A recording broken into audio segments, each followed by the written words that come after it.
So So once you started writing only a few years ago, did it then get some momentum? Like you thought, okay, well, now that I've done this once, I can just keep going.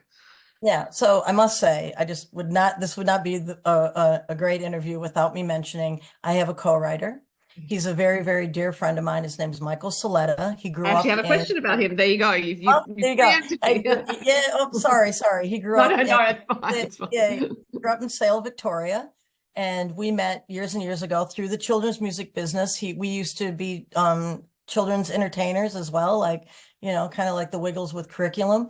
And yeah, so we met through there. We had a duo called Detroit Point Five. So we did some covers music around Melbourne. And then he met a beautiful lady, an Australian, and they now reside in Nashville. So all of my music, with the exception of two releases, have been co-writes with Michael. And I think a lot of that stems from the fact that we're like brother and sister, in a brother and sister kind of friendship. And we just can cut right.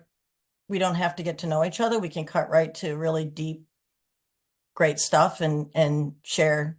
He shares his experiences, I share mine, or some sort of concept or idea, and we get right Yeah. to it. So was it like that from the start, writing with him?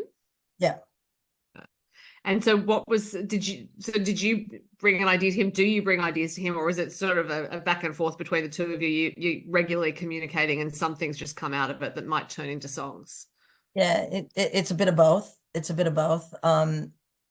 It just depends on the song. Like, for instance, Lucky Charm, that was a wake up in the middle of the night, 3 a.m. and come up with an idea, and you write it down. I'm old school. I've got a pen and a piece of paper.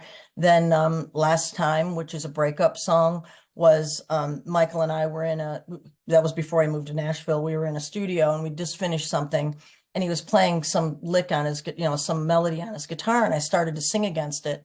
And in the middle of whatever I was doing, I blurted out, "Why don't you be a man?" Right? And it was somewhat like an kind of sort of like an angry vibe. Like I was like, who's this about? Like, where did that come from? Because I was like, not angry at anybody. I'm pretty much a happy person most of the time.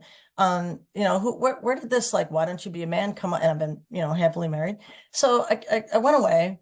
And about a week or so later, I said, I think we should finish that song, Michael. And he goes, okay, well, what does this have to do with? And I said, I think I must still be hanging on to, a situation when I was 18 years old where, down the street at the local restaurant, my boyfriend was hugging on a waitress, Mhm.